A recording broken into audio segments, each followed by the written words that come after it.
శ్రీ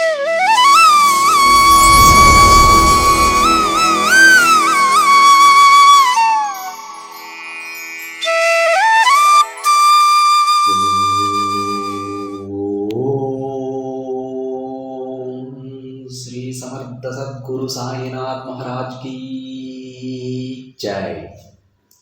ముందుగా సాయి భక్తులందరికీ నమస్కారం అండి.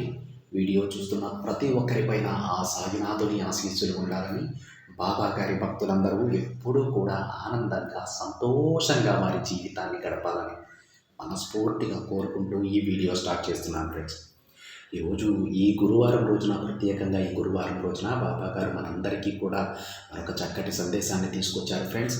ఈరోజు వీడియోలో బాబా గారు ఏమంటున్నారంటే, బిడ్డ, ఈ గురువారం నా మాటగా ఈ రెండింటిలో ఒక అదృష్ట తలుపు తెరువు, నువ్వు కోరుకున్నదే నీకు అందిస్తాను అని బాబా గారు అంటూ ఉన్నారు ఫ్రెండ్స్.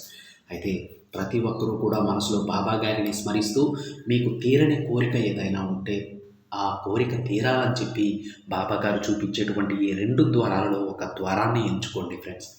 దానిని బట్టి బాబా గారు మీ కోరిక ఎలా తీరుతుంది, ఎప్పుడు తీరుతుంది, దానికి ఆ కోరిక తీరడానికి మార్గాలు కూడా బాబా గారు చూపిస్తారండి. ఎంచుకున్నారా అండి? అయితే ముందుగా మొదటి తలుపుని ఎవరైతే తాకారో వాళ్ళ గురించి మన బాబా గారు ఏం చెప్తున్నారో బాబా గారి మాటల్లోనే విందాం. బాబా గారు ఏమంటున్నారంటే, బిడ్డ, నువ్వు మొదటి ద్వారం ఎంచుకున్నావా? అయితే శ్రద్ధగా ఇది విను. మొదట నువ్వు ఈ ద్వారంలో అడుగు పెట్టగానే నీకు అన్ని పూల మొక్కలు, మూగజీవులు కనబడతాయి. నీకు ఆ పూల మొక్కలు ఆహ్వానం పలుకుతాయి బిడ్డ. అంటే ఈ మొదటి ద్వారంలోకి వెళ్ళే కొద్దీ నువ్వు మంచి ప్రకృతిని ఆస్వాదిస్తావు.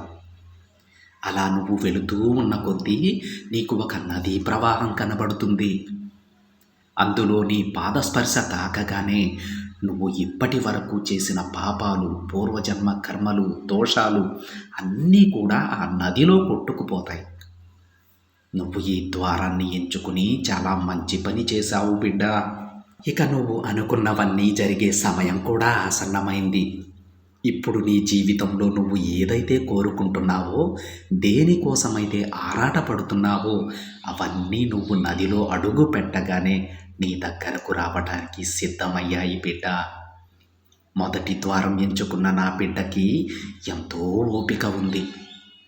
ఈ ద్వారం ఎంచుకున్న నా బిడ్డ ఇప్పటి వరకు ఎన్నో కష్టాలు పడింది. కానీ నీకు వచ్చే సమస్యలు శాశ్వతం కాదు తల్లి. నీ చుట్టూ ఉన్నవాళ్ళు నీకు ఎన్ని సమస్యలు సృష్టించినా నువ్వు చెలించకు. ఎందుకంటే అవి నిన్ను ఏమీ చేయలేవు బిడ్డ. నీ తండ్రి నీకు తోడుగా ఉన్నంత వరకు నిన్ను ఎవ్వరూ ఏమీ చేయలేరు. కనీసం నీ నీడను కూడా తాకలేరు బిడ్డ. ఈ ద్వారంలో ప్రయాణించిన నీకు ఎంతో ఆనందం రాబోతోందమ్మా. ఇక నిశ్చింతగా ఉండు. నీ కష్టాలు తీరే మార్గాన్ని నువ్వే ఎంచుకున్నావు. న్యాయం ఎప్పుడూ కూడా నీతోనే ఉంటుంది. కాకపోతే కొంచెం ఓర్పుతో ఉండు. రాబోయే రోజులలో నువ్వు కోరింది నీకు దక్కబోతోంది. ఆనందంగా ఉండమ్మా అని బాబా గారు ఎవరైతే మొదటి ద్వారాన్ని ఎంచుకున్నారో ఆ బిడ్డలందరికీ కూడా తన సందేశంగా ఈ మాట చెప్పారండి. ఇక 2వ ద్వారం ఎంచుకున్న బిడ్డల గురించి బాబా గారు ఏం చెప్తున్నారో విందామంటే, బాబా గారు ఏమంటున్నారంటే, బిడ్డ, ఈ ద్వారంలో అంతా ముళ్ళు, రాళ్ళు, రప్పలు ఉంటాయమ్మా. నువ్వు వెళ్ళే కొద్దీ అవి నీకు గుచ్చుకుని నీ కాళ్ళ వెంట రక్తం కూడా రావచ్చు. ఇప్పుడు నీ జీవితంలో కూడా అలానే ఉంది కదా అమ్మా. నువ్వు ఎన్నో సమస్యలతో సతమతమవుతున్నావు కదా. మీ కుటుంబంలో వచ్చే సమస్యల వల్ల నువ్వు చాలా బాధపడుతున్నావు. ఈ 2వ ద్వారం ఎంచుకున్న నా బిడ్డకి నేను చెప్పేది ఒక్కటే. చూడు బిడ్డ, నువ్వు ఈ ద్వారంలో ఎంత పయనించినా నీకు దారంతా ముళ్ళే ఉంటాయి. ఆఖరికి నువ్వు తాగడానికి నీళ్లు కూడా దొరకకపోవచ్చు. కాబట్టి ఎవరైతే ఈ ద్వారంలో వెళుతూ ఉన్నారో వారందరూ నీ బాబా మాటలు విని వెనక్కి వచ్చేయండి. ఈ ద్వారం మూసుకునే లోపే వెనక్కి వచ్చేయండి బిడ్డ.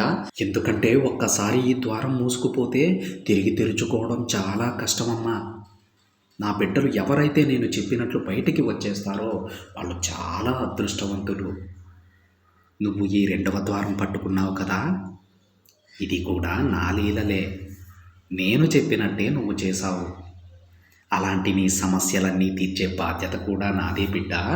అందుకే ముందు నువ్వు ఈ కష్టాలను అనుభవిస్తే నీకు సరైన మార్గం దొరుకుతుంది.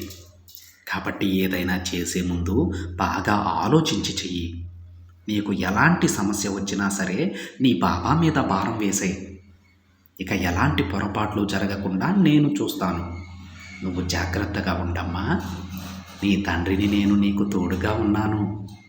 ధైర్యంగా ఉండు. ఇంకొన్ని రోజులు ఓర్పుగా ఉండు. నీ కర్మఫలాలు పూర్తి కాగానే నీకు మంచి రోజులు రాబోతున్నాయి. నమ్మకంతో ఉండు. నువ్వు చూసావు కదా, నువ్వు చెడు మార్గంలో వెళ్తూ ఉంటే నిన్ను హెచ్చరించానా లేదా? అలాగే నువ్వు కోరుకున్న జీవితం కూడా నీకు ప్రసాదిస్తాను. నువ్వు నాకు అత్యంత ప్రియమైన బిడ్డవి. ఎలాంటి పరిస్థితుల్లో కూడా ధర్మ మార్గం తప్పకే. నమ్మకంతో ఉండమ్మా. నీకంతా మంచి జరుగుతుంది. బాధపడకు అని బాబాగారు అంటూ ఉన్నారు ఫ్రెండ్స్. ఇప్పుడు మనం ఎంచుకున్నటువంటి బాబాగారు చూపించినటువంటి 2 ద్వారాలు కూడా సమానమే అండి. ఎలా అని అనుకుంటున్నారా? మొదటి ద్వారం ఎవరైతే తాకారో వాళ్ళు ఇప్పటి వరకు వాళ్ళు పడరాని కష్టాలు పడి ఉన్నారు. మరి వాళ్ళకి వాళ్ళ కర్మఫలాలన్నీ వాళ్ళు పోగొట్టుకున్నారు కాబట్టి ఈ మొదటి ద్వారం తాకారు. ఇక ఇక్కడి నుంచి వాళ్ళ జీవితం చాలా ప్రశాంతంగా ఉంటుందండి. రెండవ ద్వారం ఎవరైతే తాకారో వాళ్ళ కర్మఫలాలు అనుభవించాల్సిన సమయం ఇంకొంత ఉంది. అందుకే బాబాగారు వెంటనే ఆ ద్వారం నుంచి బయటకు వచ్చేయమని చెప్పేసి మనకు చెప్తూ ఉన్నారంటే అర్థం ఏంటంటే, మీరు పడే కష్టాల వల్ల మీరు మళ్ళీ తప్పులు చేయకండి. ఆ కష్టాలు అనుభవించలేక తప్పులు చేయకండి. ధర్మ మార్గంలో ఉండండి. అతి త్వరలోనే మీ కర్మఫలాలన్నీ కూడా తొలగిపోతున్నాయి బిడ్డలారా. ఆ తరువాత మీకంతా కూడా శుభం జరుగుతుంది అని బాబాగారి ఉద్దేశం ఫ్రెండ్స్. బాబాగారి మాటలు అర్థం చేసుకున్న ప్రతి ఒక్కరూ కూడా ధర్మ మార్గంలోనే ఉండండి ఫ్రెండ్స్. మీరు పొరపాటును కూడా చిన్న తప్పే కదా, దీన్ని చేస్తే మనం బయటపడిపోవచ్చు అనేటువంటి ఆ చిన్న ఆలోచనని కూడా మీ మనసులోకి రానివ్వద్దండి. ఎందుకంటే మీ కర్మఫలాలన్నీ కూడా త్వరలోనే పూర్తవబోతున్నాయి. బాబాగారు మీరు కష్టపడుతున్నారని మీ వెంటే ఉంటూ ఉన్నారు. మీకు మంచి మార్గం చూపిస్తూ ఉన్నారు. ఈ చిన్న తప్పుల వల్ల మళ్ళీ మీ జీవితాన్ని కష్టాల ఊబిలోకి తోసుకోకండి. ఆ ద్వారం నుంచి బయటకి వచ్చేయండి అని బాబాగారు చెప్తూ ఉన్నారు ఫ్రెండ్స్. మీరు ప్రశాంతంగా ఉండండి. ఎందుకంటే ఇకపై మీకు రాబోయే రోజులన్నీ కూడా చాలా శుభం జరుగుతాయి, చాలా ఆనందంగా ఉంటాయండి. అందుకే బాబాగారు తన బిడ్డలందరినీ కూడా హెచ్చరిస్తూ ఉన్నారు ఫ్రెండ్స్. దయచేసి బాబాగారి మాటల్ని అర్థం చేసుకొని మంచి మార్గంలో నడుస్తూ ఉండండి. ప్రశాంతంగా ఉండండి. బాబాగారి మీద నమ్మకంతో ఉండండి. అంతా మంచి జరుగుతుందండి. ప్రతి ఒక్కరికి మంచి జరుగుతుందండి. దాంట్లో ఎలాంటి సందేహం లేదు. బాబాగారు తన బిడ్డలందరినీ కూడా కంటికి రెప్పలా చూసుకుంటారు. మీరు పొరపాటున ఎలా తప్పుడు మార్గంలో నడిచేస్తారేమో అని చెప్పేసి ఈరోజు బాబాగారి సందేశాన్ని తీసుకురావడం జరిగింది ఫ్రెండ్స్. దయచేసి బాబాగారి మాటల్ని అర్థం చేసుకోండి. ఆ తండ్రి ఆశీస్సులు మనపై ఎప్పుడూ ఉంటాయి. ఇది ఫ్రెండ్స్ ఈరోజు బాబాగారి సందేశం. వీడియో నచ్చితే ఒక చిన్న లైక్ చేయండి ఫ్రెండ్స్. మరి కొంతమంది సాయి భక్తులకి షేర్ చేయండి. మొదటిసారిగా ఛానల్ని చూస్తున్నట్లయితే సబ్స్క్రైబ్ చేసుకొని పక్కనే ఉన్న బెల్ ఐకాన్ని యాక్టివేట్ చేయండి. మరొక బాబాగారి సందేశంతో మరొక వీడియోలో కలుద్దాం. అంతవరకు ఓం సాయిరామ్.